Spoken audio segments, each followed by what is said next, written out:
Hello दोस्तों, यह class 8 का मैथ का 5वां अध्याय का 5वां वीडियो है, यानी पार्ट 5 वीडियो है, जिसमें हम लोग प्रश्नावली 5.3 के जो बचे हुए प्रश्न थे ना, पिछले वीडियो में हमने 4 तक के प्रश्नों को हल कराया। बाकी ये जो बचे हुए प्रश्न है, पांचवा प्रश्न, छठा, 7वां, 8वां, 9वां और यहाँ पे 10वां आपको दिख रहा है। इन सभी प्रश्नों को इस वीडियो में हल करेंगे, ठीक ना। देखिए प्रश्न में क्या करें, अगर आप लोग पिछला वीडियो नहीं देखे हैं ना, तो प्लीज जरूर आप लोग जाकर पहले उस वीडियो को देखें, क्योंकि उस वीडियो से ये वीडियो कनेक्टेड है। जो हमने उसमें कंसेप्ट बताया था ना, उसी कंसेप्ट पे 2 प्रश्न हल होंगे, बिल्कुल सेम कंसेप्ट पे, और इन सभी प्रश्नों में थोड़ा थोड़ा उसका यूज होगा। तो आपको वीडियो देखना ही पड़ेगा। आपको देखने के लिए क्या करना होगा, इस वीडियो के डिस्क्रिप्शन बॉक्स में जाना है, प्लेलिस्ट का लिंक है, और प्लेलिस्ट के लिंक में उन सभी वीडियो का लिंक आपको मिल जाएगा। अगर आप नहीं खोज पा रहे हैं, आपको दिक्कत हो रहा है, आपको नहीं समझ में आता है प्लेलिस्ट क्या होता है, कैसे निकाला जाता है, तो आप इस नंबर पे व्हाट्सएप मैसेज या फिर कॉल भी कर सकते हैं। नंबर है 725505 इस नंबर पे आप लोग को व्हाट्सएप मैसेज या कॉल करना है। आपको क्या कर दिया जाएगा, वीडियोस का लिंक दे दिया जाएगा, ठीक ना। बाकी चलिए हम लोग क्या करते हैं, इस 5वें प्रश्न को हल करते हैं। देखिए 5वां प्रश्न करें, निम्नलिखित संख्याओं में से प्रत्येक के लिए वह सबसे छोटी पूर्ण संख्या ज्ञात कीजिए जिसमें इस संख्या को गुणा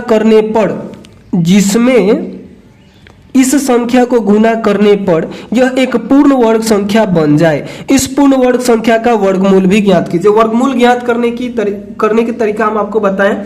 सबसे पहले आपको क्या करना है ना, कि यहाँ पे बोल दिया है कि ये सभी संख्याएं जो है वो पूर्ण वर्ग नहीं है।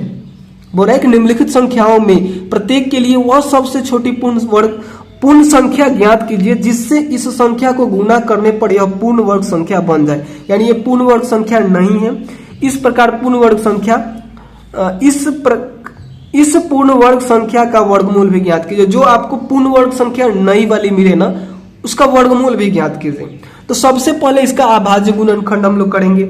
इस पहले वाले संख्या को, 5वां का जो पहला है ना, 5वां नंबर प्रश्न का पहला में 252 है, ठीक ना। तो इसका हम लोग सबसे पहले अभाज्य गुणनखंड करेंगे। आप लोगों को अभाज्य गुणनखंड करने आता है, पीछे के वीडियो में हमने बहुत अभाज्य गुणनखंड किए हैं, ठीक ना। जो देखा होगा उसको समझ में आता होगा, जो नहीं देखा उसको जाकर देख लेना है, ठीक ना। यहाँ पे 252 लिखेंगे, और अभाज्य संख्या आपको पता है ना, अभाज्य संख्या आपको पता है। यहाँ पे देख लीजिए, अगर जिसको भी नहीं पता इसको लिख देगा। 2, 3, 5, 7, 11, 13, 17, 19, 23, 29 ये सभी क्या अभाज्य संख्या है।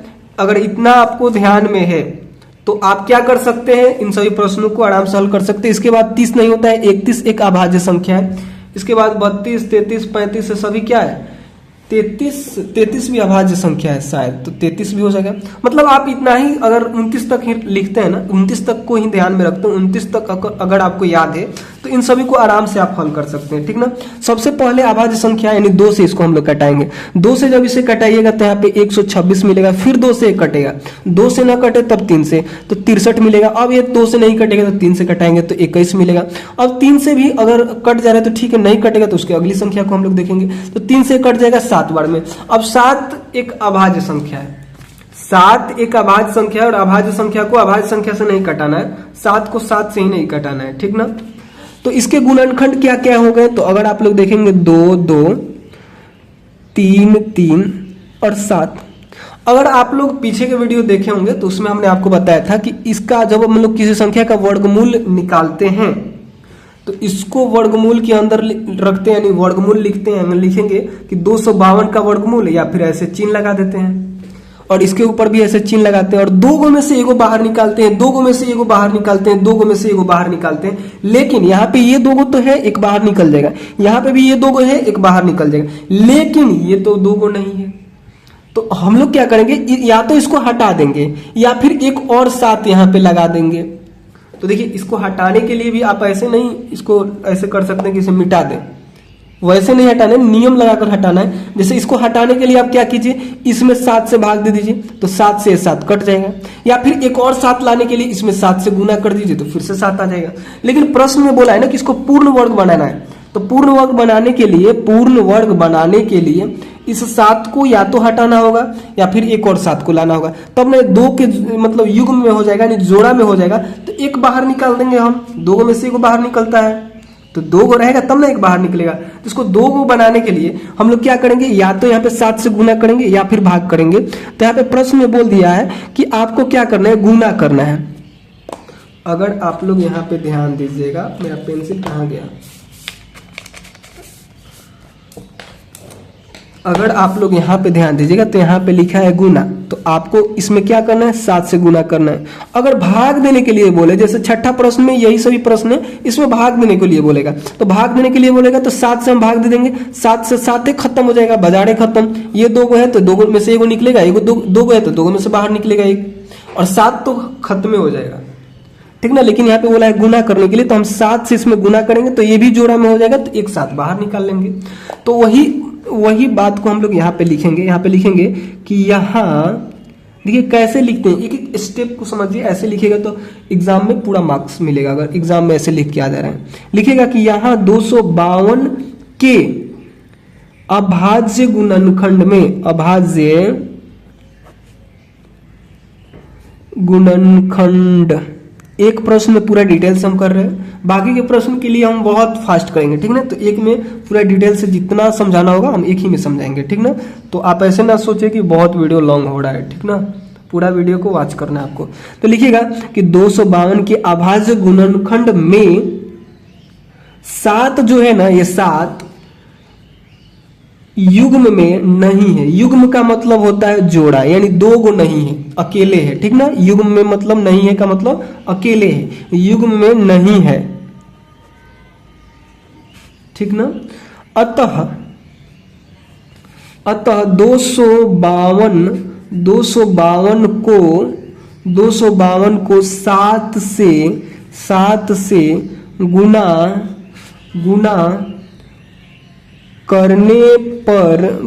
करने पर यह एक पूर्ण वर्ग संख्या बन जाएगा, ठीक ना। इतना लिखने के बाद लिखना है तो अगर इसमें 7 से गुना कर देते हैं तो पूर्ण वर्ग संख्या बन जाएगा। तो 252 में चलिए हम 7 से गुना ही कर देते हैं, तो जब इसमें इससे गुना कीजिएगा तो 1764 आएगा। अब आपको क्या करना है ना कि यहाँ पे ये भी बात बोला है, इस पूर्ण वर्ग संख्या का वर्गमूल भी ज्ञात कीजिए। जो संख्या आपको मिला इसका पूर्ण वर्ग भी ज्ञात कीजिए। तो लिखिएगा तथा 1764 का पूर्ण 64 का वर्गमूल बोला है ना, सॉरी यहाँ पे हम पूर्ण वर्ग बोल दिए। यहाँ पे लिखा है कि इस पूर्ण वर्ग संख्या का वर्गमूल भी ज्ञात कीजिए, यानी इसका वर्गमूल आपको ज्ञात करना है। तो 1764 का वर्गमूल बराबर, या फिर ये चिन्ह लगा दीजिए वर्गमूल का कि 1764 का वर्गमूल बराबर √अंडर इसके गुणनखंड को लिखिए। आपने अब इसका आप गुणनखंड कीजिएगा ना तो इसके गुणनखंड में ये तो मिलेगा, ये भी मिलेगा, ये भी मिलेगा, और एक एक्स्ट्रा 7 मिलेगा क्योंकि आपने इसमें 7 से गुना किया है। तो 2 गुने 2 गुने 3 गुने 3 गुने और यहाँ पे 7 गुने 7 हो जाएगा, ठीक ना। और 2 गो में से 1 बाहर निकालिए, 2 गो में से 1 बाहर निकालिए, 2 गो में से 1 बाहर निकालिए, फिर 2 गो में से 1 बाहर निकालिए। अब इन सबको आपस में गुना कीजिए। तो 3 दूनी 6 और 6 7, यहाँ पे देखिए ऐसे गुना कीजिए, 7 के 21 और 21 दूनी 42, यानी यहाँ पे 42 इसका आंसर हो गया। बहुत आसान था। बाकी चलिए अब हम लोग क्या करते हैं, दूसरे प्रश्न को हल करते हैं। दूसरा प्रश्न में भी वैसा ही काम करना है। दूसरा में लीजिए आप कितना को लीजिएगा, 180 को, ठीक ना। 180 हमने लिया और उसके बाद आपको क्या करना है, इसका गुणनखंड करना है, ठीक ना। 180 लिया ना आपने, तो 180 का गुणनखंड कीजिए। यहाँ पे लिखिए 180, 2 से कटाइएगा तो यहाँ पे कितना हो जाएगा, 2 से कटाइएगा तो यहाँ पे 9 दूनी 18 हो जाएगा, फिर 2 से कटाइएगा तो 45 हो जाएगा। अब 2 से नहीं कटेगा, 3 से कटेगा तो 3 से कटाइएगा तो 15 3 45 होता है। फिर ये 3 से कटेगा तो 5 3 15, 5 को 5 से ही नहीं कटाना है। तो इसके गुणनखंड क्या हो गए, 2 गुने 2 गुने 3 गुने 3 गुने 5, ये सभी इसके गुणनखंड हुए। अब देखिए आप देखेंगे कि इसका तो जोड़ा बन जा रहा है, इसका भी जोड़ा बन जा रहा है, लेकिन ये जोड़ा यानी युग्म इसका नहीं बन रहा है। तो हम लोग क्या करेंगे, इसी से गुना करेंगे। जब इससे गुना करेंगे ना तो एक और 5 आ जाएगा, तो ये भी जोड़ा में हो जाएगा, ये जोड़ा में, ये जोड़ा में, ये जोड़ा में, तो क्या हो जाएगा, इसका ये पूर्ण वर्ग संख्या बन जाएगी। तो यहाँ पे यही बात लिखेंगे कि यहाँ यहाँ 180 के अभाज्य गुणनखंड में 5 जो है ना 5 युग्म में नहीं है, ठीक ना, युग्म में नहीं है। अतः 180 को 7 नहीं, यहाँ पे 5 हो जाएगा। अब की बार यहाँ पे 5 नहीं है तो 5 से गुना करेंगे, ठीक ना। 5 से गुना करने पर यह एक पूर्ण वर्ग संख्या बन जाएगा, ठीक ना। तो गुना कर दीजिए, यहाँ पे लिखिएगा तो 180 गुने 5 बराबर, जब 180 में 5 से गुना कीजिएगा तो यहाँ पे 900 हो जाएगा। 18 25 90 और 1 0 तो 900 हो गया। तो अब आपको क्या करना है कि जो नई संख्या मिली है ना इसका भी वर्गमूल ज्ञात कर दिए। तो लिखिएगा तथा 900 का वर्गमूल बराबर, तो इसके गुणनखंड कीजिए, तो इसके गुणनखंड में क्या हो जाएगा, ये सभी रहेगा, एक एक्स्ट्रा 5 आ जाएगा। तो 2 गुने 3 गुने 3 गुने 5 गुने 5, 2 गो में से 1 बाहर, 2 गो में से 1 बाहर, 2 गो में से 1 बाहर। तो यहाँ पे देखिए 5 तिया 15 और 15 दूनी 30, तो इसका वर्गमूल क्या हो गया, 30 हो गया। तो आपके जो बुक के पीछे आंसर दिया होगा ना, तो देखिए एक आंसर तो ये दिया होगा, दूसरा आंसर ये दिया होगा, एक आंसर ये दिया होगा, दूसरा आंसर ये दिया होगा, दो आंसर दिया होगा एक प्रश्न में, क्योंकि 2 चीज आपसे पूछा है, ठीक ना। तो 2 आंसर दिया होगा। तो इस प्रकार से पहला और दूसरा को आपने हल किया। तीसरा और चौथा को देखिए, एक पेज लेने दीजिए हमें, और तीसरा और चौथा को यहाँ पे ध्यान दीजिए। तीसरा प्रश्न में ध्यान दीजिए, कह रहा है 1008। तो इसका हम लोग क्या करेंगे, यहाँ पे वर्गमूल ज्ञात, इसका हम लोग पहले अभाज्य गुणनखंड करेंगे, ठीक ना। तो यहाँ पे लिखेंगे 1008 और इसे हम लोग क्या करेंगे, 2 से कटाएंगे, ठीक ना। तो जब इसे 2 से कटाएगा तो 504 मिलेगा, फिर 2 से कटाएगा तो 252 मिलेगा, फिर 2 से कटाएगा तो 126 मिलेगा, फिर 2 से कटाएगा तो 63 मिलेगा। इसका देखिए हम लोग यहाँ पे कटाए थे, आप लोग चाहें तो ऐसे छाप सकते हैं। देखिए 252 पर से आप इधर छाप भी सकते हैं। ये 2 से कटाएगा तो 126, फिर 2 से कटाएगा तो 63, अब 63 को 3 से कटाएगा तो यहाँ पे कितना आएगा, 21 आएगा। फिर यहाँ पे 3 से कटाएगा तो 7 आएगा, इसके बाद 1 कटेगा नहीं। तो इसके गुणनखंड क्या हो गया, तो 1 2 3 4 को 2 हुआ इसमें, और 3 कितना हुआ, तो 2 गो हुआ, और 7 1 हुआ। तो ये जोड़ा में है, ये जोड़ा में है, ये जोड़ा में है, लेकिन ये क्या है, जोड़ा में नहीं है। तो इसके बाद आपको यहाँ पे लिखना है कि यहाँ 1008, इसके आगे आप लोग लिख लीजिएगा, हम यहाँ पे समझा दे रहे हैं, थोड़ा सा हिंट कर दे रहे हैं। देखिए यहाँ 108, उसके बाद लिखना है कि के अभाज्य गुणनखंड में ये जो 7 है 7 युग्म में नहीं है, अतः और उसके बाद इसके स्थान पे लिखना है कि 1008 को 7 से गुना करने पर यह एक पूर्ण वर्ग संख्या बन जाएगा। इतना लिखने के बाद उसके नीचे लिखना है कि तो 1008 गुने 7 कर दीजिए। तो जब आप 1008 में 7 से गुना कीजिएगा तो यहाँ पे 7056 आपको मिलेगा। जब इतना को गुना कीजिए तो इतना मिल जाएगा। तो ये जो मिला ना, ये एक पूर्ण वर्ग संख्या है, ठीक ना। तो यहाँ पे लिखिएगा कि तथा इसका अब आप लोगों को क्या ज्ञात करना है, वर्गमूल ज्ञात करना है। तो लिखिएगा तथा 7056 का वर्गमूल बराबर क्या हो जाएगा, 2 गुने 2 गुने 2 गुने 2 गुने 3 गुने 3 गुने 7 गुने 7। 2 गो में से 1 बाहर, 2 गो में से 1 बाहर, 2 गो में से 1 बाहर, फिर 2 गो में से 1 बाहर। 2 दूनी के 4, 4 तिया 12, और 12 सत्ते कितना हो जाएगा, 12 सत्ते 84, ठीक ना। तो इस प्रकार से इसका वर्गमूल आपने 84 निकाल दिया, ठीक ना। तो उसके बाद आपको क्या करना है, अगले प्रश्न को हल करना है। अगला प्रश्न में देखिए क्या है, चौथा नंबर में देखिए क्या है।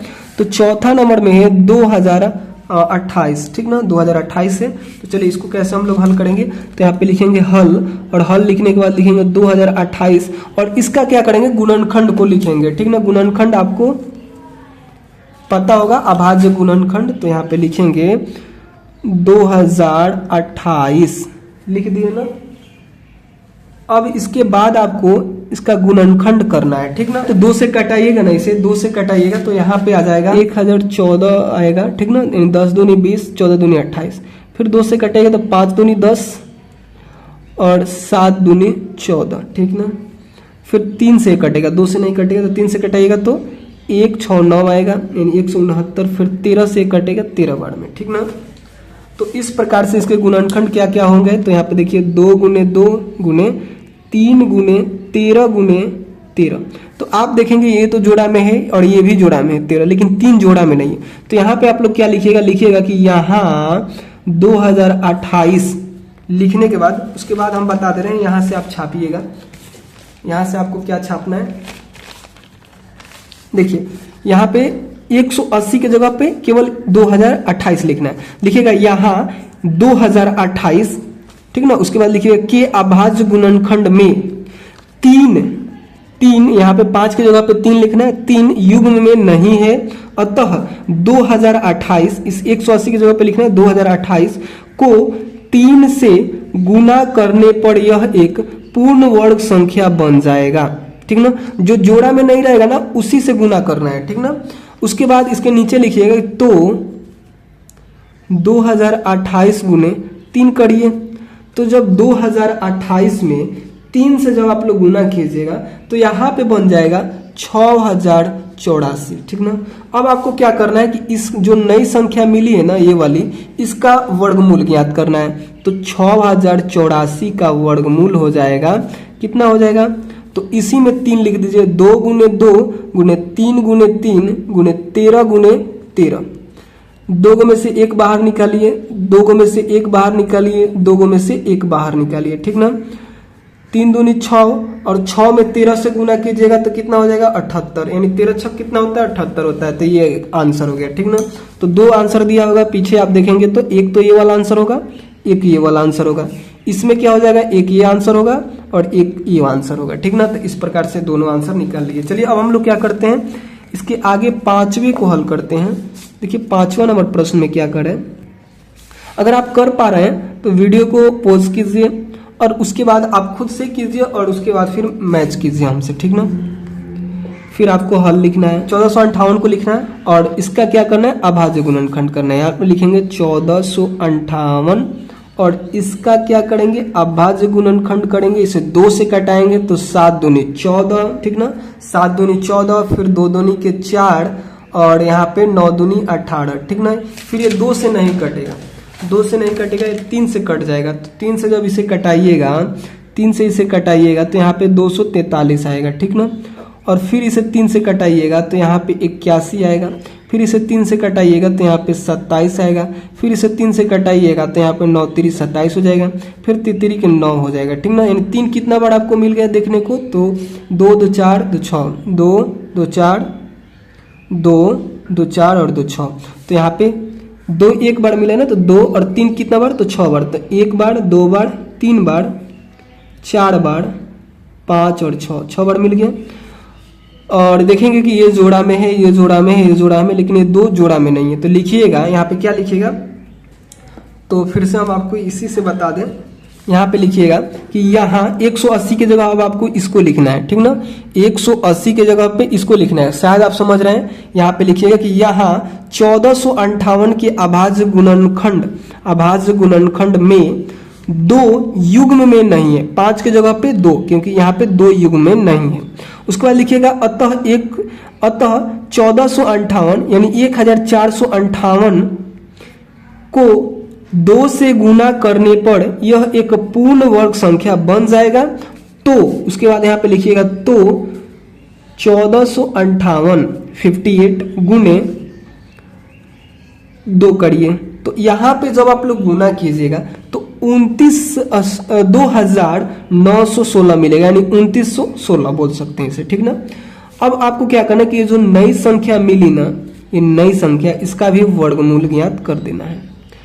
तो वर्गमूल कैसे ज्ञात करेंगे, इसका अभाज्य गुणनखंड करेंगे। तो इसके अभाज्य गुणनखंड में केवल 2 एक एक्स्ट्रा आ जाएगा, ठीक ना। तो 2 गुने 2 फिर गुने 3 गुने 3 गुने 3 गुने 3, इनमें से 1 बाहर, इनमें से 1 बाहर, इनमें से एगो बाहर, 3 दूनी 6 और 6 3 18, ठीक ना। तो यहाँ 18 इसका आंसर हो जाएगा। ओ माय गॉड, कुछ गलत किए क्या? सॉरी, कुछ गलत किए। देखिए यहाँ पे क्या है ना कि यहाँ पे 1 2 था ना, तो 1 2 से हमने यहाँ पे गुना किया, तो जब इसका गुणनखंड करेंगे ना तो 2 को 2 हो जाएगा, और ये जो 3 है वो 2 को था, ये 3 2 को था, और यहाँ पे भी नीचे 3 2 को था, इसको हमने छोड़ दिया, ठीक ना। तो इसको भी आपको यहाँ पे लिखना है। तो देखिए इस 2 में से 1 2 बाहर, इस 2 में से 1 2 बाहर, इस 2 में से 1 बाहर, और इस 2 में से 1 बाहर, 2 में से 1 बाहर होता है। तो यहाँ पे 2 था तो 1 2 बाहर, और यहाँ पे 2 को 3 था तो 1 3 बाहर, यहाँ पे 2 को 3 है तो 1 3 बाहर, फिर यहाँ पे 2 को 3 है तो 1 3 बाहर होगा, यानी 2 में से 1 को बाहर हम लोग निकालते हैं। तो बहुत पहले हम लोग सीख चुके हैं। अब हम लोग क्या करेंगे, इसको गुना करेंगे। तो 2 3 6, 6 3 18, 18 3 54 यहाँ पे आंसर होगा इसका, ठीक ना। तो एक आंसर तो ये वाला होगा, दूसरा आंसर ये होगा, ठीक ना। बाकी चलिए अब हम लोग 5वें के बाद 6ठे प्रश्न को हल करते हैं, ठीक ना। देखिए हमने 5वें प्रश्न तक हल किया था। अब देखिए लीजिए यहाँ पे 6ठे प्रश्न को देख लीजिए। 6ठा प्रश्न में देखिए क्या है, 768, ठीक ना। तो हल लिखेंगे 768 लिखेंगे, और यहाँ पे इसका क्या करेंगे, अभाज्य गुणनखंड करेंगे, ठीक ना। 768 का हम लोग अभाज्य गुणनखंड करेंगे। तो यहाँ पे 2 से कटाएंगे तो 384 आएगा, फिर 2 से कटाएंगे तो 192 आएगा, फिर 2 से कटाएंगे तो 96 आएगा, फिर आपको क्या करना है, 2 से कटाना है तो यहाँ पे 48 मिलेगा, फिर आपको 2 से कटाना है ना तो यहाँ पे आपको 24 मिलेगा, फिर जब आप 2 से कटाइएगा तो यहाँ पे 12 दूनी 24 हो जाएगा, फिर 2 से कटाइएगा तो 6 दूनी 12 हो जाएगा, फिर 2 से कटाइएगा तो 3 दूनी 6 हो जाएगा। 3 को 3 से नहीं कटाना है, ठीक ना। तो इस प्रकार से इसका गुणनखंड हो गया। इसके गुणनखंड में देखिए कितना 2 है, 1 2 3 4 5 6 7 8, तो 8 बार यहाँ पे 2 को लिखिए, ठीक ना। 3 4 5 6 7 8 बार 2 हो गया, और 1 बार 3 हो गया, ठीक ना। तो देखिए यहाँ पे क्या है ना कि ये 2 को तो जोड़ा में है, ये 2 को जोड़ा में है, 2 को जोड़ा में है, 2 को जोड़ा में, लेकिन 3 जो है ना वो जोड़ा में नहीं है, यानी युग में इसका नहीं बन रहा है। तो इसी बात को इसके नीचे लिखेंगे। यहाँ पे क्या लिखेंगे कि यहाँ 786, इसके आगे आपको क्या लिखना है, फिर से यहाँ पे हिंट कर दे रहा है, आपको क्या करना है ना कि छाप लेना है, ठीक। देखिए इसी से बता दे रहे हैं, यहाँ पे लिखिए कि यहाँ 786 के अभाज्य गुणनखंड में 3 युग में नहीं है, 5 के जगह पे 3 लिखना है, और उसके बाद फिर अतः 180 की जगह पे 768 लिखना है, को 3 से, यहाँ पे 5 की जगह पे फिर 3 लिखना है, 3 से गुना करने पर यह एक पूर्ण वर्ग संख्या बन जाएगा। तो उसके नीचे आप लोग लिखिएगा, तो यहां तक, यहां से छापने के बाद उसके बाद इसके नीचे लिखिएगा, तो 786 गुने आपको क्या करना है, 3 करना है। तो 786 में जब 3 से गुना कीजिएगा ना, 786 में जब 3 से गुना कीजिएगा तो यहाँ पे 2304 आएगा, यानी 2304 आएगा, 2304 आएगा, ठीक ना। तो अब इस नई संख्या का क्या कर देना है, वर्गमूल भी ज्ञात करना है। तो लिखिएगा तथा वर्गमूल बड़ा, तथा 2304 का वर्गमूल बराबर, इन सभी को लिखना है इसके अंदर, ठीक ना।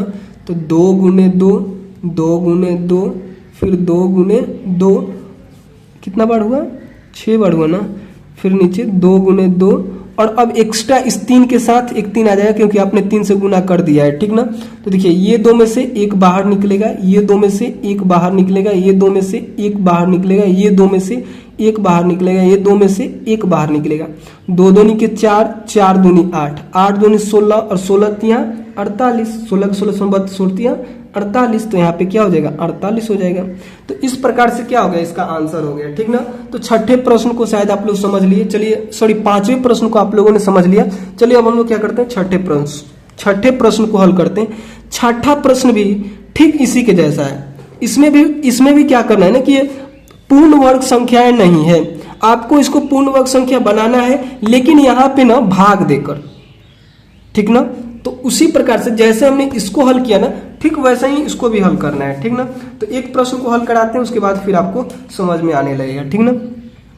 तो इसके पहले प्रश्न को देखिए, पहला में 252 है, सेम ही प्रश्न है, इसी के जैसा है इसका भी। अगर वो वाला पेज मिल जाता है ना तो एक ही पे इसको भी हम लोग समझ लेंगे, लेकिन वो पेज पता ना कहाँ गया, मिलेगा नहीं हमको। हाँ, यहाँ पे मिल गया, देखिए यहाँ पे मिल चुका है। तो अब आपको क्या करना है कि सबसे पहले इसका अभाज्य गुणनखंड ज्ञात करना है, जिसे हमने यहाँ पे ज्ञात किया है, ठीक ना। तो यहाँ पे हम लोग लिखेंगे हल में इसके 252 का अभाज्य गुणनखंड, ठीक ना। मेरे पास पेज बहुत कम है तो हम इसको एडजस्ट कर रहे हैं, आपको एक बड़े से पेज पे इसको हल करना है, ठीक ना। तो 252 का अभाज्य गुणनखंड करना है, तो हमने यहाँ पे इसको किया है। इसी को आप लोग को इधर बड़े पेज में कीजिएगा ना, तो साइड में अभाज्य गुणनखंड भी करना है, यहाँ से लेकर यहाँ तक आपको लिखना है इधर साइड में। और उसके बाद देखिए इसके अब गुणनखंड में क्या क्या है, तो 2 गुने 2 गुने 3 गुने 3 और फिर गुना में 7। तो अगर आप लोग यहाँ पे ध्यान दीजिएगा तो ये तो जोड़ा में है, ये जोड़ा में है, लेकिन ये जोड़ा में नहीं है। तो इसको हम क्या करेंगे, हटा देंगे, इसको हम लोग इसी से भाग देंगे, जो जोड़ा में नहीं है ना उसी से भाग देंगे ना। उसके बाद ये जो संख्या है वो क्या हो जाएगी, एक पूर्ण वर्ग संख्या बन जाएगी।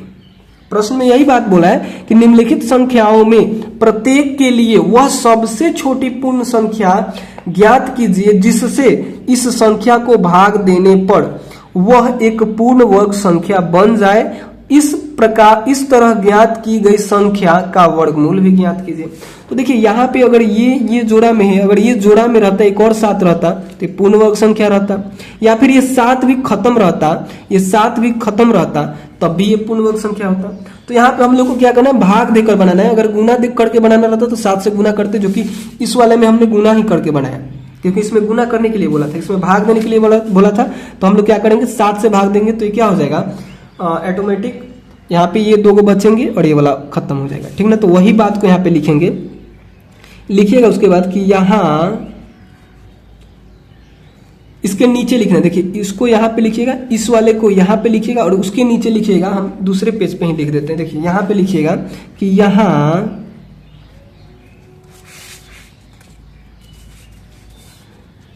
252 के अभाज्य गुणनखंड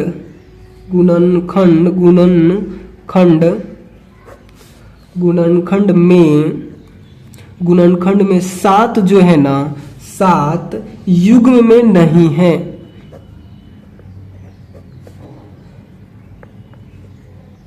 अतः ये युग्म में नहीं है, अतः 252 को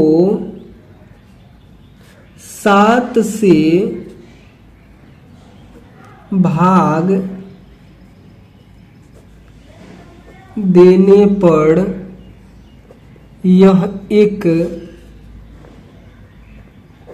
पूर्ण वर्ग संख्या बन जाएगा, ठीक ना। तो हम लोग क्या करते हैं ना कि 252 को 7 से भाग ही दे देते हैं, ठीक ना। तो जब आप लोग 252 को 7 से भाग दीजिएगा तो आपको यहाँ पे 36 मिलेगा। 36 क्या है, पूर्ण वर्ग संख्या है। अब आपको क्या करना है, यहाँ पे लिखना है तथा अब आपको क्या करना है, 36 का वर्गमूल ज्ञात करना है। तो सबसे पहले इस 36 का गुणनखंड ज्ञात कीजिएगा। तो 36 के जब गुणनखंड ज्ञात कीजिएगा ना तो यही सब इसके गुणनखंड में मिलेंगे, क्योंकि आपने 7 से भाग दिए तो 7 वाला खत्म हो गया, बाकी ये सब बचा हुआ है। तो यहाँ पे लिखिएगा 2 गुने 2 3 गुने 3। और आपको पता है रूट में से 2 में से एगो निकलता है, ये 2 में से एगो निकलेगा, ये 2 में से एगो निकलेगा, और इनको गुना कीजिए तो 3 दूनी 6, यानी इसका वर्गमूल क्या हो गया, 6 हो गया। इस प्रकार से इसका हल में आपको 2 आंसर मिलेंगे, एक ये वाला, दूसरा ये वाला, ठीक ना। तो इसमें भी 2 आंसर मिलेगा, जैसे 5वें प्रश्न में 2 आंसर मिलता था, ठीक ना। तो आपके पीछे बुक के पीछे वाले पेज पे एक ये दिया होगा, एक ये दिया होगा, ठीक ना। तो इस प्रकार से इस प्रश्न को आपने हल किया। चलिए अब हम लोग क्या करते हैं, इसी का जो दूसरा प्रश्न है उसको हल करने की कोशिश करते हैं, ठीक ना। देखिए दूसरा प्रश्न में क्या है, यहीं पे करा देते हैं हम। दूसरा प्रश्न में है 29, फिर है 25। तो सबसे पहले इसका भी हम लोग को क्या करना होगा, गुणनखंड ज्ञात करना होगा। तो यहाँ पे लिखेंगे 29 और 25। इसका गुणनखंड कैसे ज्ञात करेंगे? तो देखेंगे अगर आप लोग यहाँ पे ध्यान देंगे तो ये 2 से कटेगा नहीं, ये 3 से कट सकता है, ठीक ना। तो 3 से इसे कटाएंगे तो यहाँ पे 975 आएगा, ठीक ना। फिर इसे 3 से कटाएंगे तो यहाँ पे 325 आएगा। फिर इससे हम लोग, अब 3 से नहीं कटेगा, 5 से कटेगा तो 65 आएगा। फिर 5 से कटेगा तो यहाँ पे 13 आ जाएगा, ठीक ना। उसके बाद इसके गुणनखंड क्या क्या होंगे तो आप देखेंगे 3 गुने, इसके गुणनखंड हो गए 3 गुने 3 गुने 5 गुने 5 और गुना में एक 13 भी हो जाएगा, ठीक ना, गुना में 13। तो आप यहाँ पे देख रहे हैं ये जोड़ा में है, ये भी जोड़ा में है, लेकिन ये जोड़ा में नहीं है। तो यही बात हम लोग यहाँ पे लिखेंगे। यहाँ पे क्या लिखेंगे? लिखेंगे यहाँ पे क्या लिखेंगे? लिखेंगे यहाँ, लिख देते हैं थोड़ा सा, यहाँ 2925 के अभाज्य गुणनखंड में 13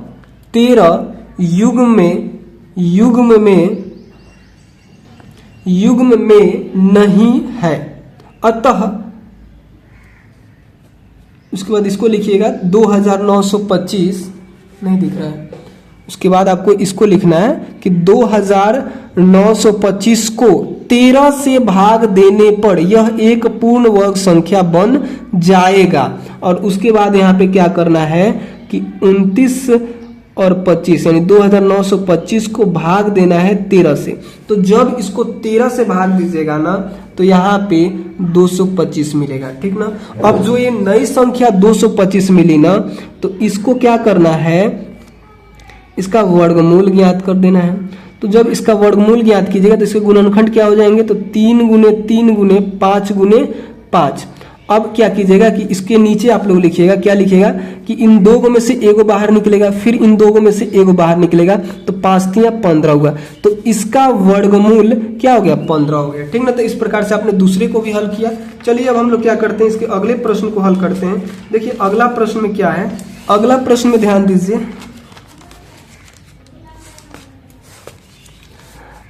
तीसरा में है 396, ठीक ना। इसका क्या करना है हमको, अभाज्य गुणनखंड ज्ञात करना है। तो हल लिखेंगे 396 लिखेंगे और इधर लिखेंगे 396 और इसे 2 से कटाएंगे। तो 2 से जब इसे कटाएंगे ना, जब 2 से इसे कटाएंगे तो हमें यहाँ पे मिलेगा 198। फिर 2 से कटाएंगे तो यहाँ पे मिलेगा 99। फिर ये 2 से नहीं कटेगा, अब 3 से कटाएंगे। तो 3 से कटाएंगे तो यहाँ पे 33 मिलेगा यानी 33। फिर 3 से कटाएंगे तो 11 मिलेगा। इसके बाद एक कटेगा नहीं, तो इसके गुणनखंड क्या हुए, 2 गुने 2 गुने 3 और गुने 11 हुआ, ठीक ना। तो इस प्रकार से यहाँ पे आप देखेंगे कि ये युग्म में है, ये युग्म में है, लेकिन ये वाला युग्म में नहीं है। तो हम लोग इसके बाद यहाँ पे क्या लिखेंगे, लिखेंगे कि यहाँ इस वाले में पूरा लिख देते हैं। लिखिएगा यहाँ 396 के अभाज्य गुणनखंड में, अभाज्य गुणनखंड में 11 जो है ना, ये वाला 11 ये युग्म में नहीं है, युग्म में नहीं है, ठीक ना। उसके आगे आपको लिखना है कि अतः 396 को 11 से भाग देने पर यह एक पूर्ण वर्ग संख्या, यह देने पर यह एक पूर्ण वर्ग संख्या बन जाएगा, ठीक ना। वीडियो थोड़ा सा लॉन्ग हो रहा है, आपको पूरा प्लीज पूरा देखना है, क्योंकि हम इसमें तो कोई कॉमेडी नहीं कर रहे हैं, पढ़ा ही रहे हैं। बट वीडियो लॉन्ग हो रहा है तो फिर हम क्या कर सकते हैं, क्योंकि इसमें इतना कॉन्सेप्ट ही है, इतना लिखना पड़ रहा है। जबकि हम हिंट भी देकर आगे बढ़ जा रहे हैं। इन सभी को लिखने लग जाए, जैसे इस प्रश्न में, कुछ पीछे के प्रश्न में हमने यहाँ पे छोड़ दिया था। अगर आप लोग यहाँ पे ध्यान देंगे तो इसमें हमने भाषा नहीं लिखा, इसी में बता दिया कि यहाँ से आपको इसको कॉपी कर लेना है। जब उसको भी समझाते लिखवाते तो फिर तो और वीडियो लॉन्ग होता। हम भी चाह रहे हैं कि वीडियो लॉन्ग ना हो, बट इतना कॉन्सेप्ट है तो लॉन्ग होना ही है, ठीक ना। तो यहाँ पे लिखिएगा बन जाएगा। उसके बाद लिखिएगा कि तो आपको क्या करना है कि 396 में भी भाग दे देना है 11 से। ठीक ना, 11 से भाग दे देना है। तो जब 396 में 11 से भाग दीजिएगा तो यहाँ पे 36 मिल जाएगा आपको, ठीक ना। अब जो नई संख्या 36 मिली है तो उसका क्या कर देना है, उसका आपको वर्गमूल ज्ञात कर देना है, ठीक ना। तो उसका आप लोग वर्गमूल कैसे ज्ञात कीजिएगा, तो यहाँ पे लिखिएगा इसके गुणनखंड को लिखिएगा। तो 2 गुने 2 गुने 3 गुने 3 इसके गुणनखंड हो जाएंगे, ठीक ना। और 2 में से 1 बाहर निकालिए, फिर 2 में से 1 को बाहर निकालिए और गुना करिए तो 3 दूनी 6। तो इस प्रकार से इस संख्या का गुणनखंड क्या हो गया, 6 हो गया, ठीक ना। तो इसी प्रकार से इस प्रश्न को हल करना था, शायद आप लोग कर पाइएगा, ठीक है। तो चलिए हम लोग क्या करते हैं, चौथे को हल करते हैं। चौथा में देखिए 2645 है, ठीक ना। तो इसके लिए हमको एक पेज लेना होगा, हम यहाँ पे इस पे हल करा दे रहे हैं, ठीक ना। देखिए चौथा में क्या है, 2645 है, ठीक ना। तो अब आपको क्या करना है ना कि इसका अभाज्य गुणनखंड करना है, ठीक।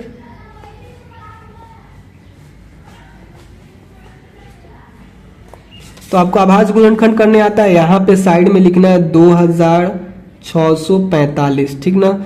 और इसको 2 से तो कटेगा नहीं, और 3 से ये कटेगा या फिर नहीं, 3 से भी नहीं कटेगा, ठीक ना। 3 के अलावा डायरेक्टली ही 5 से कटेगा, तो 5 से इसको कटाइएगा ना, 5 से इसको कटाइएगा तो 529 आएगा। और 529 5 से भी नहीं कटेगा, 7 से भी नहीं कटेगा, 8 9 10 ये किसी संख्या से नहीं कटेगा, एक ही बार 23 से कटेगा।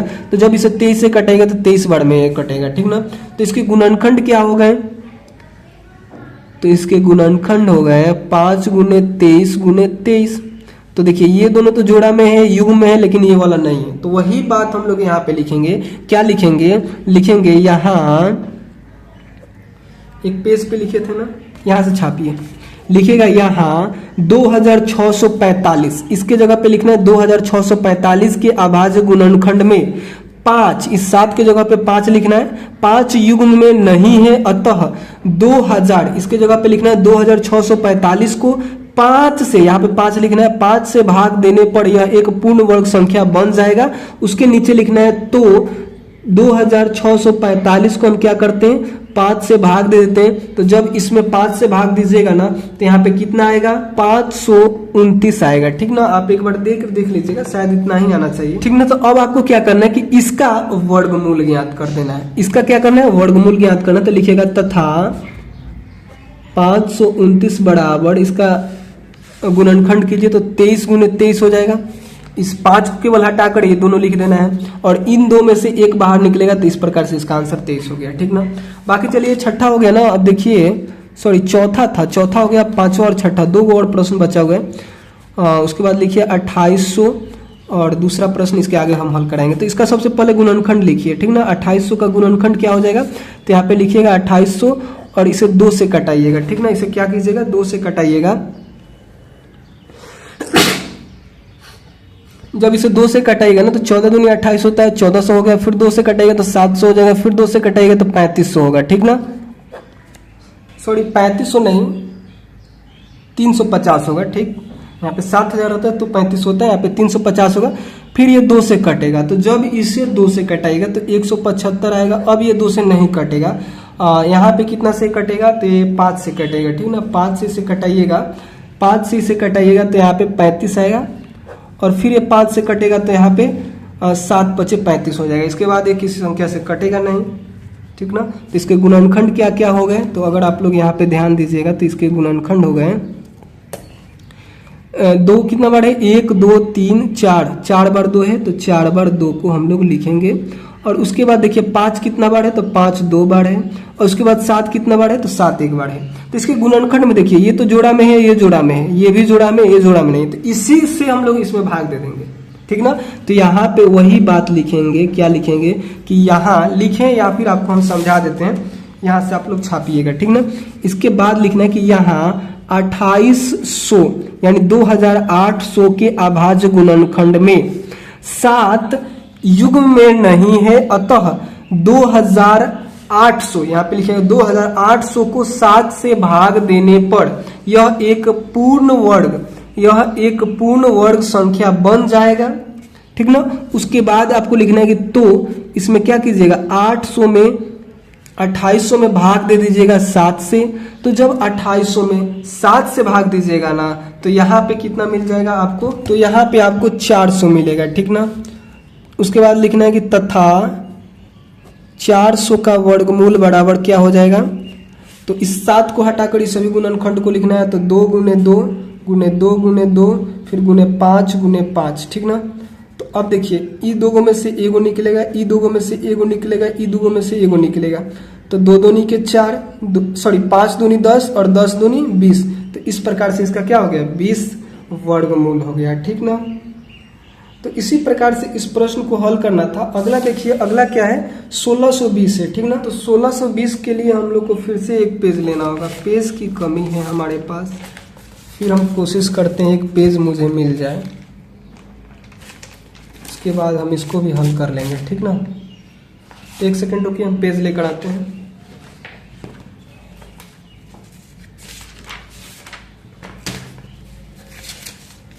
चलिए यहाँ पे देखिए छठा नंबर प्रश्न को देखते हैं। छठा का जो छठा है 1620 है, ठीक ना। तो इसका भी हम लोग क्या करेंगे, सबसे पहले अभाज्य गुणनखंड करेंगे, ठीक ना। अभाज्य गुणनखंड करने आपको आता है। यहाँ पे आपको क्या लिखना है, 1620 को लिखना है, ठीक ना।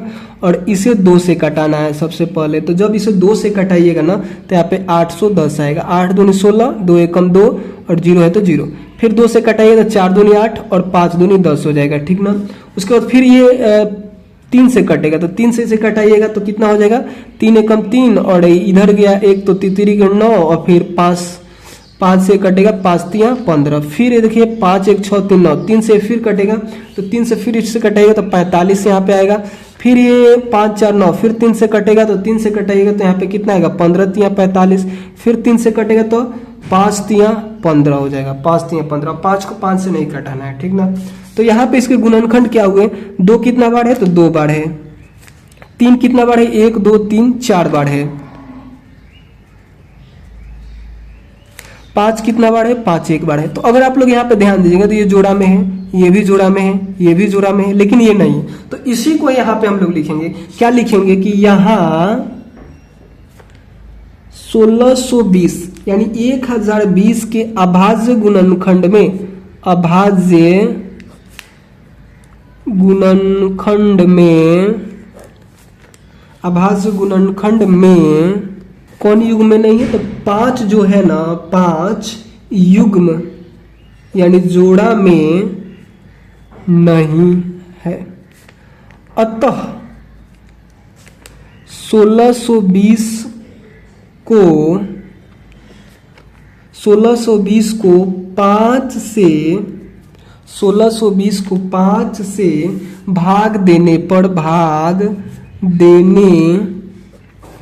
पर यह एक पूर्ण वर्ग संख्या बन जाएगा, ठीक ना, बन जाएगा। तो इसको हम भाग देते हैं, यानी 1620 में हम भाग दे देते हैं कितना से, तो हम लोग 5 से भाग देते हैं। तो जब 1620 में आप 5 से भाग दीजिएगा ना तो आपको यहाँ पे 324 मिलेगा, ठीक ना। अब इसका आपको क्या करना है कि गुणनखंड निकाल देना है, सॉरी इसका अब आपको क्या निकाल देना है, वर्गमूल निकालना है, ठीक ना। तो इसके वर्गमूल निकालने के लिए अभाज्य गुणनखंड कीजिएगा, तो यही अभाज्य गुणनखंड हो जाएगा, केवल 5 हट जाएगा क्योंकि आपने इसमें 5 से भाग दे दिया है। तो 2 गुने 2 होगा, 3 गुने 3 होगा, फिर 3 गुने 3 होगा, ठीक ना। और आपको पता है 2 गो में से एगो बाहर, 2 गो में से एगो बाहर, फिर 2 गो में से एगो बाहर, तो 3 के 9 और 9 दूनी 18, यानी ये 18 का क्या हो गया, वर्गमूल। इसका वर्गमूल क्या हो गया, 18 हो गया, ठीक ना। तो इस प्रकार से इन सभी प्रश्नों को हल करना था, शायद आप लोग समझे होंगे। चलिए अब हम लोग क्या करते हैं, 7वें 8वें 9वें 10वें 4 प्रश्न इनको हल करते हैं। सबसे ज्यादा टाइम इन्हीं दोनों में लगा क्योंकि इसमें बहुत सारे प्रश्न थे, इसमें एक एक प्रश्न है। 7वां में एक प्रश्न को हल कीजिएगा, एक प्रश्न खत्म, लेकिन इसमें बहुत सारे थे इसलिए इतना टाइम लगा, ठीक ना। चलिए अब हम लोग क्या करते हैं, देखिए 7वां प्रश्न करें कि एक विद्यालय में कक्षा 8 के सभी विद्यार्थियों ने प्रधानमंत्री राष्ट्रीय राहत कोष में 2401 रुपए दान में दिए। प्रत्येक विद्यार्थी ने उतने ही रुपए दान में दिए जितने कक्षा में विद्यार्थी थे। कक्षा के विद्यार्थियों की संख्या ज्ञात कीजिए। कक्षा के विद्यार्थी की संख्या ज्ञात करना है, वो नहीं दिया है तो उसको हम लोग क्या करेंगे कि चर मान लेंगे। चर मतलब x y z या फिर a b c। ABCD वाले को हम लोग चर बोलते हैं, जो कि आपने दूसरे अध्याय में सीखा था, शायद दूसरा अध्याय था समीकरण वाला चैप्टर, उसमें आपने सीखा था। देखिए 7वें के हल में आप लोगों को कैसे हल करना है, प्रोसेस यही रहेगा। लिखिएगा माना कि, क्या लिखना है, माना कि कक्षा, आपको निकालना क्या है, कक्षा के विद्यार्थियों की संख्या, तो वही बात लिखिएगा, माना कि कक्षा के विद्यार्थियों की संख्या बराबर विद्यार्थियों की संख्या बराबर क्या मान लीजिएगा, x मानिएगा कि विद्यार्थियों की संख्या x है। नहीं दिया है, कुछ ना कुछ तो होगा भाई साहब, कुछ ना कुछ होगा। उसके बाद यहाँ पे लिखिएगा प्रश्नानुसार। अब देखिए प्रश्न में क्या करें, फिर से एक बार प्रश्न को पढ़िए।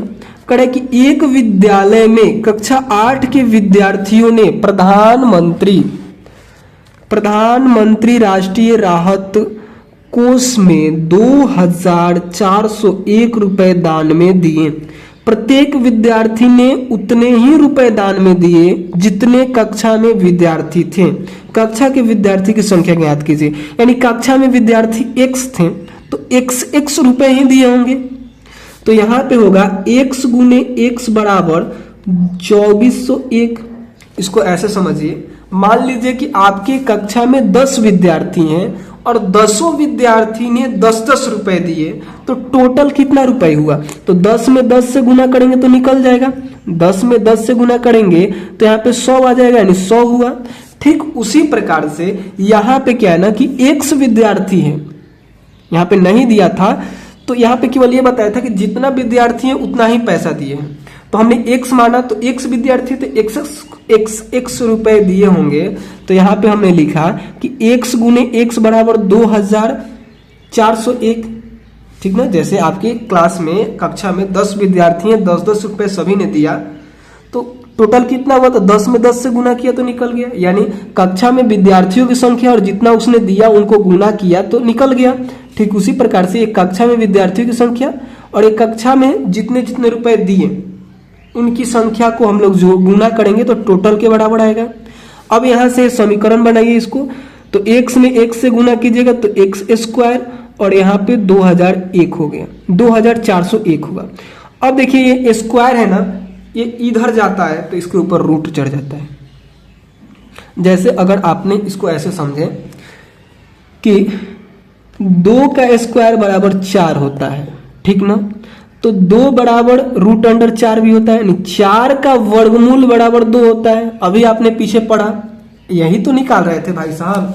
आपको हम एक प्रश्न में समझाएं, जैसे आपने यहाँ पे 36 रूट अंडर 36 बराबर यहाँ पे क्या लिख सकते हैं, 6 लिख सकते हैं। आप तो ये भी लिख सकते हैं कि इसके मुंडी पे जैसे 6 दीजिएगा तो बराबर केवल 36 हो जाएगा।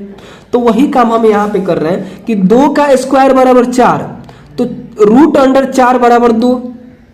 तो उसी प्रकार से जैसे यहाँ पे स्क्वायर हटेगा तो इसके ऊपर रूट चढ़ेगा, यानी x बराबर रूट अंडर 2401, 2401 हुआ। अब आपको क्या करना है कि इसका वर्गमूल ज्ञात कर देना है। कैसे ज्ञात कीजिएगा, तो यहाँ पे लिखिए 2401। आपने 2 विधि पढ़ चुके हैं अभी तक। कौन कौन सा विधि वर्गमूल निकालने का, तो एक विधि यहाँ पे पढ़े हैं बार बार घटाने की विधि, और दूसरा विधि आपने यहाँ पे अभाज्य वाला यहाँ पे पढ़ा है, अभाज्य गुणनखंड विधि। तो इन 2 विधियों में से जो आपको अच्छा लगे उससे आप क्या कीजिए, इसका वर्गमूल ज्ञात कीजिए। तो हम क्या करते हैं कि अभाज्य गुणनखंड विधि से इसका वर्गमूल ज्ञात करते हैं। तो देखिए 2 से नहीं कटेगा, ये 3 से भी नहीं कटेगा, सॉरी हाँ 3 से कटना चाहिए शायद, नहीं 3 से भी नहीं कटेगा। जोड़िए इसको, 4 2 6 होता है और 1 7, ये अधिक हो जा रहा है।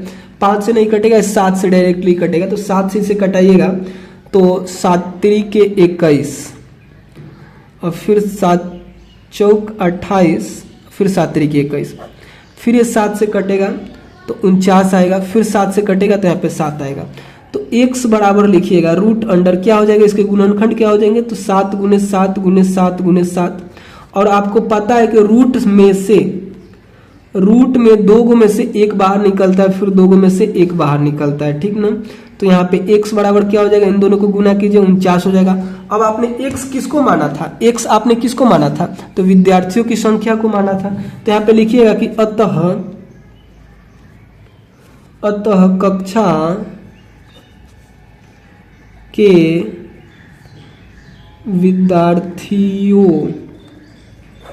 विद्यार्थियों की संख्या बराबर 49 है, यानी 49 विद्यार्थी और 49 रुपया दे रहे हैं। अब इसको ऐसे समझिए कि कक्षा 8 के सभी विद्यार्थी प्रधानमंत्री राष्ट्रीय राहत कोष में इतना रुपए दान में दिए, प्रत्येक विद्यार्थी ने उतना ही रुपए दान में दिए जितने कक्षा में विद्यार्थी थे। तो 49 विद्यार्थी थे और 49 रुपये दिए, तो टोटल को गुना कीजिएगा तो 2401 रुपया होगा। इसलिए यहाँ पे 2401 रुपया सभी विद्यार्थियों ने मिलकर वहां पे दिया, ठीक ना। तो इस बात को आपने समझ लिया। चलिए अब हम लोग क्या करते हैं, 8वें प्रश्न को हल करते हैं, क्योंकि वीडियो लॉन्ग भी हो रहा है, ठीक ना। तो देखिए 8वां प्रश्न में करें कि एक बाग में 2025 पौधे इस प्रकार लगाए जाने हैं कि एक बाग है जिसमें 2025 पौधे लगाने हैं, और वो पौधा इस तरह लगाना है कि प्रत्येक पंक्ति में उतने ही पौधे हो जितनी पंक्तियों की संख्या हो, ठीक ना। पंक्तियों की संख्या और प्रत्येक पंक्ति में पौधों की संख्या ज्ञात कीजिए। जैसे मान लीजिए कि एक पंक्ति में 10 पौधा लग रहा है ना, तो 10 ही पंक्ति होने चाहिए। अगर एक पंक्ति में 11 पौधा लग रहा है तो 11 पंक्ति होना चाहिए, ठीक ना। तो इसके लिए आप लोग क्या लिखिएगा, यहाँ पे इसके हल में लिखिएगा, 8वें के हल में आप लोग लिखिएगा, यहाँ पे लिखना शुरू कीजिएगा कि माना की पंक्ति की संख्या बराबर x, माना पंक्तियों की संख्या बराबर x तथा प्रत्येक पंक्ति में पौधों की संख्या बराबर भी x। क्यों दोनों को हमने x माना, तो यहां पे देखिए इसको समझिए, कह कि प्रत्येक पंक्ति में उतने ही पौधे हों जितने पंक्तियों की संख्या है। मान लीजिए कि प्रत्येक पंक्तियों की संख्या मान लीजिए x है, तो उस पंक्ति में x, यानी यहां पे ऐसे समझिए कि 10 पौधे हैं। मान लीजिए पंक्तियों की संख्या 10 है, तो उस पंक्ति में 10 ही पौधा होना चाहिए। तो हमने वहां पे तो दिया नहीं है कितना होगा, यहाँ पे तो बताया नहीं कि 10 20 कितना है, तो उसको हमने x माना। तो हम पंक्तियों को जब हमने x मान लिया, तो पंक्ति में कितने पौधे हैं इसको भी हम लोग क्या करेंगे, x ही मानेंगे, ठीक ना। इसको भी हम लोग क्या करेंगे, x ही मानेंगे, यानी दोनों को हम लोग को x मानना है, ठीक ना। उसके बाद यहाँ पे प्रश्नानुसार लिखना है, प्रश्नानुसार। और देखिए प्रश्न में अब कह क्या रहा है, उसके आगे देखिए क्या कर रहा है, एक बाग में 2025 पौधे इस प्रकार लगाए जाने हैं कि प्रत्येक पंक्ति में उतने ही पौधे हैं जितने पंक्तियों की संख्या है। पंक्तियों की संख्या और प्रत्येक पौधों में और प्रत्येक पंक्ति में पौधों की संख्या ज्ञात कीजिए। तो देखिए आपको क्या करना कि देखिए अब क्या होना, मान लीजिए ऐसे एक उदाहरण पे समझिए कि हमने एक पंक्ति में 10 पौधा लगाया, तो 10 पंक्ति होना चाहिए। तो टोटल पौधों की संख्या क्या हो जाएगी, तो 10 गुने 10 हो जाएगी। तो पंक्तियों की संख्या 1 से और पौधों की संख्या 1 से, और प्रत्येक पंक्तियों में पौधों की संख्या 1 से, तो टोटल पौधा कितना होगा, तो x गुने x बराबर टोटल पौधा यहाँ पे दिया हुआ है 2025। इस प्रकार से आपने समीकरण प्राप्त कर लिया। अब इस समीकरण को हल कीजिए, तो x में x से गुना कीजिएगा तो x स्क्वायर और 2025 हो जाएगा। फिर देखिए x स्क्वायर इधर जाएगा तो इसके ऊपर रूट चढ़ेगा, यानी x बराबर रूट अंडर 2025 होगा। अब इसका वर्गमूल ज्ञात कर लीजिए, आंसर ऑटोमेटिक आ जाएगा, ठीक ना। तो 2025 लिखिएगा, इसका अभाज्य गुणनखंड कीजिएगा, 5 2 7 होता है, 7 2 9 होता है, 3 से कटेगा तो 6 3 18, फिर 7 3 के 21, और फिर यहाँ पे 1 हो गया तो 5 3 15, फिर ये 3 से कटेगा, 3 दूनी 6, 3 दूनी 6, 5 3 15, फिर ये 3 से कटेगा तो 7 × 21, 5 × 15, फिर 3 से कटेगा 25 × 75, फिर 5 से 5 × 5 = 25। तो इसके गुणनखंड क्या हो गए? तो 4 बार 3 और 2 बार 5। आपको पता है कि इस रूट में से 2 में से 1 बाहर निकलता है, 2 में से 1 बाहर निकलता है, 2 में से 1 बाहर निकलता है। देखिए 5 × 15, 15 × 45, ठीक ना। तो यहाँ पे x का मान कितना आ गया? 45 आ गया। अब देखिए पंक्तियों की संख्या x माने थे, यानी पंक्तियों की संख्या 5 हो गया, और प्रत्येक पंक्ति में पौधों की संख्या x माने थे, तो x का मान यहाँ पे 45 निकला है। तो इस प्रकार से पौधों की संख्या भी x हो गया, ठीक ना। तो यहाँ पे आप लोग अगर लिखना चाहें तो ऐसे लिख सकते हैं। क्या लिखेगा कि अतः 45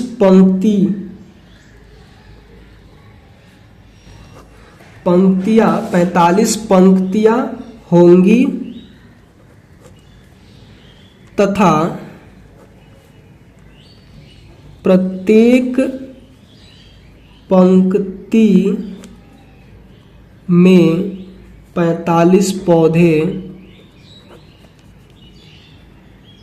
होंगे, ठीक ना। शायद आप लोग समझ रहे होंगे। इसके नीचे इसको लिखना है, ठीक ना। यहाँ पे पूछ क्या रहा था, इस प्रश्न को समझ लीजिए एक बार और। कह कि एक बाग में 45 पौधे, एक बाग में 2025 पौधे इस प्रकार लगाए जाने हैं कि प्रत्येक पंक्ति में उतने ही पौधे हो जितने पंक्तियों की संख्या हो, पंक्तियों की संख्या और प्रत्येक पौधों और प्रत्येक पंक्ति में पौधों की संख्या ज्ञात कीजिए।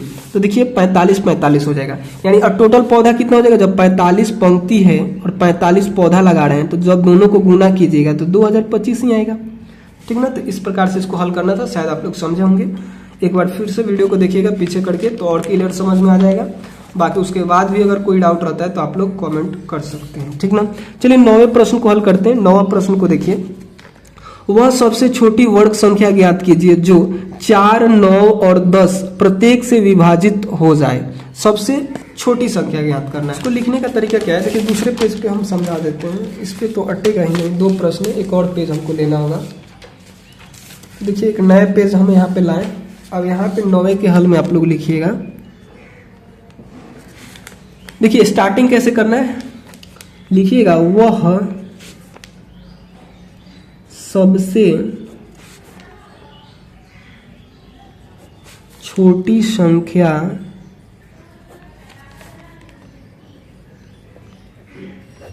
जिसमें 4, 9 और 10 का भाग जाएगा, इनकी लक्ष्य है। यानी वह छोटी से छोटी संख्या वही है ना जिसमें इन सभी का भाग जाएगा, वह इनका लक्ष्य है। तो सबसे पहले इसका हम लोग लक्ष्य निकाल देते हैं। तो लक्ष्य कैसे निकालिएगा? तो यहाँ पे 4 है, 9 है और 10 है, तो इनका लक्ष्य निकालिए। लक्ष्य निकालने आपको आता होगा, ये बहुत छोटे क्लासों में आपने सीख लिया होगा लक्ष्य हम लोग कैसे निकालते हैं, ठीक ना। तो आपने बहुत छोटे क्लासों में सीखा होगा। सबसे पहले इसे 2 से काटेंगे, 2 दूनी के 4, 5 दूनी 10 और ये 9 बच जाएगा, ठीक ना। तो इसके बाद तो ये कटेगा नहीं, तो यहाँ पे लिखेंगे लक्ष्य बराबर क्या हो जाएगा? 2 गुने 2 गुने 9 गुने 5। इन सभी को जब गुना कीजिएगा तो 180 आएगा, ठीक ना। 180 ही है जिसमें आप 4 से भी भाग दे सकते हैं, 9 से भी भाग दे सकते हैं और 10 से भी भाग दे सकते हैं, और इन तीनों संख्याओं से इसमें भाग लगेगा। इससे आप छोटा कर रहे हैं, अगर 150 ले रहे हैं, 140 ले रहे हैं, उसमें तीनों से भाग नहीं लगेगा। ये सबसे छोटी संख्या जिसमें तीनों से भाग लगेगा, ठीक ना। लेकिन प्रश्न में आपसे क्या बोला था कि वो क्या होनी चाहिए? वर्ग संख्या होनी चाहिए। तो चलिए हम लोग जांच करते हैं कि क्या ये वर्ग संख्या है या फिर नहीं। अगर वर्ग संख्या होगा तो इसके गुणनखंड युग्म में होंगे, अगर वर्ग संख्या नहीं होगा तो युग्म में नहीं होगा। तो इसको हम लोग वर्ग संख्या बनाएंगे, ठीक ना। तो चलिए हम लोग क्या करते हैं, इसको वर्ग, इसका हम गुणनखंड ज्ञात करते हैं। तो यहाँ पे लिखेंगे 180। इसको हल करने का यही प्रोसेस ही है, ठीक ना। तो अगर आपको समझ में नहीं आ रहा तो बार बार वीडियो को देखिए, पीछे करके फिर से देखिए, तभी आपको समझ में आएगा। अन्यथा इसका दूसरा कोई प्रोसेस है ही नहीं, ठीक ना। 2 से इसको कटाएगा तो यहाँ पे 90 आएगा, ठीक ना। और फिर 2 से कटेगा तो यहाँ पे 45 आएगा, फिर इसे 3 से कटाइएगा तो यहाँ पे 15 तिया 45 हो जाएगा, फिर 3 से कटाइएगा तो यहाँ पे 5 तिया 15 होगा। इसका गुणनखंड ये सब हो गए। अब आपको यहाँ पे लिखना है कि 180 के गुणनखंड क्या क्या हुए, तो 2 गुने 2 गुने 3 गुने 3 गुने 5। अब देखिए ये तो युग्म में है यानी जोड़ा है इसका, ये भी जोड़ा में है, ये जोड़ा में नहीं है, तो ये क्या, अब ये पूर्ण वर्ग संख्या नहीं हुआ। अगर 5 यहाँ पे एक और रहता है जोड़ा में हो जाता तो पूर्ण वर्ग संख्या बोलते हैं, लेकिन यहाँ पे है नहीं, तो हम लोग क्या करेंगे, इसको पूर्ण वर्ग संख्या बनाएंगे। तो देखिए इसमें हम क्या करेंगे ना कि 5 को अगर हटा देते हैं तो ये संख्या 180 कम हो जाएगी, और कम होगी तो इन तीनों में से भाग नहीं लगेगा, ठीक ना, क्योंकि ये सबसे छोटी संख्या है जिसमें तीनों से भाग लग रहा है। तो हम लोग क्या करेंगे कि इसमें 5 को हम ऐड करेंगे, क्योंकि इसे पूर्ण वर्ग संख्या बनाना है तो हम ये भी तो कर सकते हैं कि ये युग्म में है, ये युग्म में है, ये नहीं है तो इसको हटा दें, या फिर एक और 5 दे दें। तो इसमें हम एक और 5 देंगे, हटाएंगे नहीं तो हटाएंगे तो ये 180 से कम हो जाएगा, ठीक ना। जब इसमें आप लोग 5 से भाग दीजिएगा तो ये 180 से कम हो जाएगा। जब 180 से कम होगा तो फिर इन 3 संख्याओं से भाग इसमें नहीं लगेगा ना।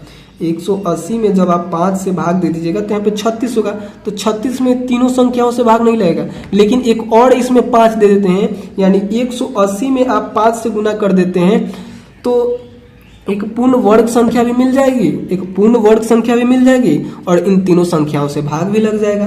तो वही काम हम लोग यहाँ पे करेंगे, लिखेंगे यहाँ 180 के अभाज्य गुणनखंड में ये जो 5 है ना वो युग्म में नहीं है, युग्म में नहीं है। उसके बाद लिखना है कि अतः 180 को 5 से गुना करने पर यह एक वर्ग संख्या या फिर लिखिएगा पूर्ण वर्ग संख्या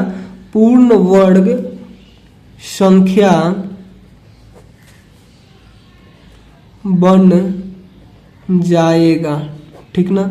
तो हम लोग क्या करेंगे, 180 में 5 से गुना कर देंगे तो यहाँ पे 900 मिलेगा। तो ये जो 900 है ना वो क्या है, पूर्ण वर्ग संख्या है। तो यहाँ पे लिखिएगा कि अतः 900 वह सबसे छोटी वर्ग, या फिर यहाँ पे लिखिएगा पूर्ण वर्ग संख्या है। वर्ग बोलिए या फिर पूर्ण वर्ग बोलिए, दोनों का मतलब एक ही होता है, ठीक ना। जो 4, 9 और 10 से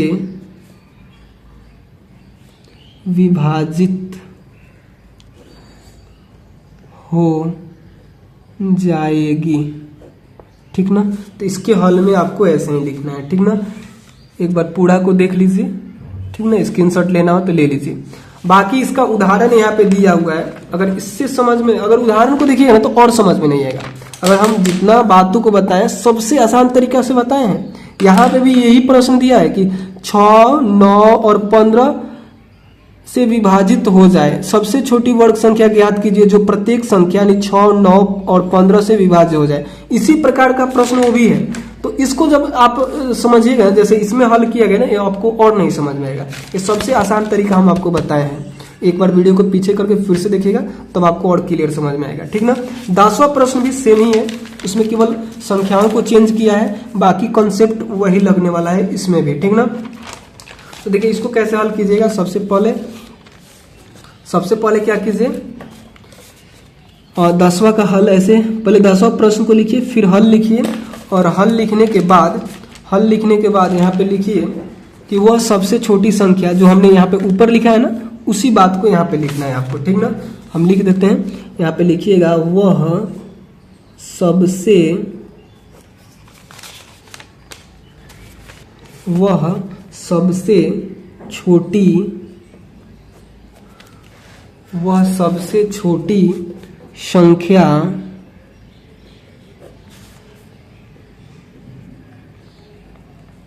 जिसमें 8, 15 और 20 का भाग जाएगा वह इनकी लसा है। ठीक ना, तो इनका लसा निकालिए। तो 8, 15 और 20, इसका लसा क्या हो जाएगा? तो इससे सबसे पहले 2 से कटाइएगा तो 4 मिलेगा, यहाँ 15 मिलेगा, यहाँ पे 10 मिलेगा। ठीक ना, फिर इसे 2 से कटाइए तो यहाँ पे 2 मिलेगा, यहाँ पे 15 मिलेगा और यहाँ पे 5 मिलेगा। ठीक ना, फिर इसे 5 से कटाइए तो यहाँ पे यहाँ पे 2 मिलेगा, दिख रहा है ना, यहाँ पे 2 मिलेगा और यहाँ पे 5 तियाँ कितना हो जाएगा? 5 तियाँ 15 हो जाएगा और 5 एकम 5 हो जाएगा। तो इसका लौसा क्या हो गया? लौसा देखिए तो क्या क्या आपको मिल गया? तो 2 गुने 2 गुने 5 गुने 2 गुने 3 होगा। ठीक ना, इन सभी को जब आप गुना कीजिएगा, इन सभी को गुना कीजिएगा तो यहाँ पे देखिए 3 दूनी 6, 6 पचे 30, 30 दूनी 60 और 60 तियाँ 120। ठीक ना, तो यहाँ पे जो आपको क्या मिला? लौसा मिला, वो कितना मिल गया? 120 मिला। ठीक ना, तो 120 जो है ना वो क्या है कि इन तीनों संख्या से विभाज्य है, यानी 8 से भी, 15 से भी और 20 से भी। लेकिन यहाँ पे ये बात बोला है ना कि वो वर्ग संख्या होना चाहिए, यानी पूर्ण वर्ग होना चाहिए। ठीक ना, वर्ग संख्या का मतलब आप समझते हैं कि किसी न किसी संख्या से हम गुना करें तो इसमें क्या हो जाए? 120 आपको मिल जाए। ठीक ना, वैसी संख्या होनी चाहिए। तो चलिए इसकी हम लोग जांच करते हैं। जांच करने के लिए हम लोग क्या करेंगे? इसका अभाज्य गुणनखंड करेंगे, यानी 120 लिखेंगे, इसे अभाज्य संख्याओं से भाग देंगे। ठीक ना, 2 से जैसे इसको हम लोग कटाएंगे तो यहाँ पे आएगा 60, फिर 2 से कटाएंगे तो 30, फिर 2 से कटाएंगे तो 15। अब ये 2 से नहीं कटेगा तो 3 पचे 15। तो यहाँ पे देखिए, यहाँ पे क्या हो गया? इसके गुणनखंड 2 गुने 2 गुने 3 गुने 5। यहाँ पे ये जोड़ा में है, ये जोड़ा में नहीं है, ये जोड़ा में नहीं है, ये जोड़ा में नहीं है। तो इन सभी से हम लोग क्या करेंगे ना कि इसमें गुना करेंगे, भाग नहीं करेंगे, गुना करेंगे, तब जाके हम लोग को जो संख्या मिलेगा वह पूर्ण वर्ग संख्या होगा। ठीक ना, जो हमको संख्या मिलेगा वो क्या होगा? पूर्ण वर्ग संख्या होगा। ठीक, तो उसी बात को हम इसके आगे लिखेंगे। इसके आगे आपको कैसे लिखना है हम यहाँ पे बता देते हैं। ठीक ना, एक पेज हम लगाते हैं यहाँ पे, इधर से लगाते हैं। पहले इतना लिखने के बाद उसके बाद यहाँ पे लिखिएगा कि अतः, सॉरी यहाँ पे लिखिएगा, यहाँ ऐसे लिखिएगा, यहाँ 120, यहाँ 120 के अभाज्य, दिख रहा है ना आपको? अभाज्य गुणनखंड, अभाज्य गुणनखंड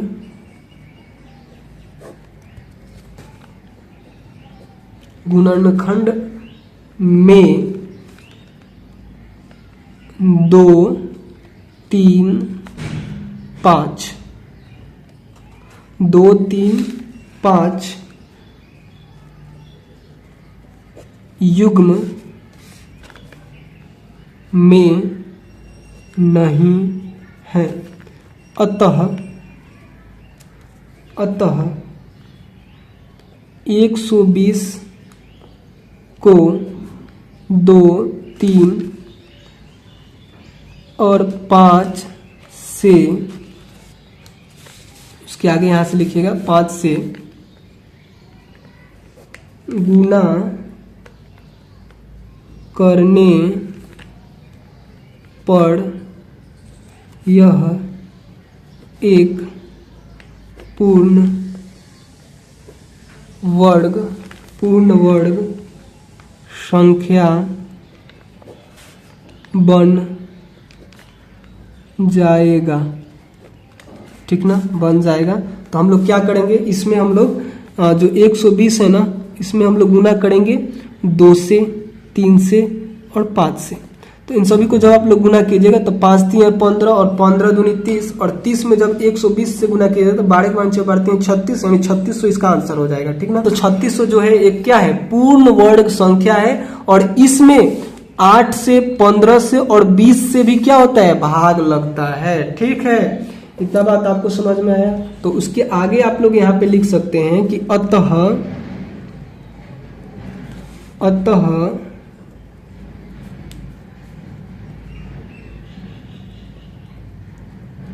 3600 वह सबसे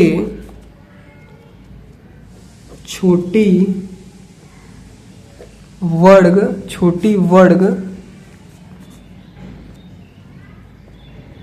संख्या है जो 8, 15 और एक क्या था, 20 था ना, 8, 15 प्रश्न में क्या था, 8, 15, 20 से विभाजित हो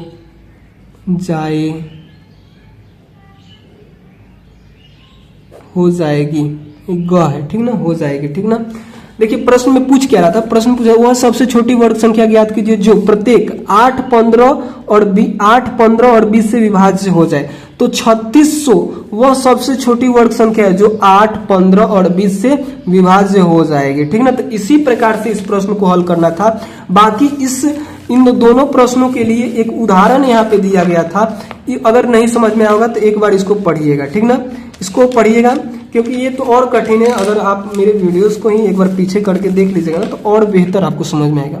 इसको पढ़िएगा तो और नहीं समझ में आएगा, इसमें और कठिन इसके शब्दों में लिखा गया है। बाकी आपको कैसा वीडियो लगा होगा कमेंट करके जरूर बताइएगा, और कोई भी डाउट हो ना तो आप कमेंट करके जरूर पूछ लीजिएगा, ठीक ना। जैसे इस प्रश्न में हमको लगता है कि डाउट हो सकता है तो आप लोग जरूर कमेंट कीजिएगा, ठीक ना। बाकी यहाँ पे एक उदाहरण दिया है इस पे, लेकिन इस उदाहरण को भी पढ़िएगा तो आपको नहीं समझ में आएगा, ठीक ना। तो आप लोग एक बार जरूर कमेंट कीजिएगा, अगर नहीं समझ में आया तो हम फिर से बताएंगे। बाकी वीडियो अच्छा लगा तो लाइक कर देना है, चैनल पे नए होंगे तो चैनल को जरूर सब्सक्राइब कर लेना है, ठीक ना। तो चलिए मिलते हैं अगले वीडियो में, जिसमें हम लोग आगे के प्रश्नावली यानी प्रश्नावली अब कौन सा है 4 यहाँ पे दिख रहा होगा 5.4 के प्रश्नों को हल करेंगे, ठीक ना। तो चलिए मिलते हैं अगले वीडियो में, तब तक के लिए बाय दोस्तों।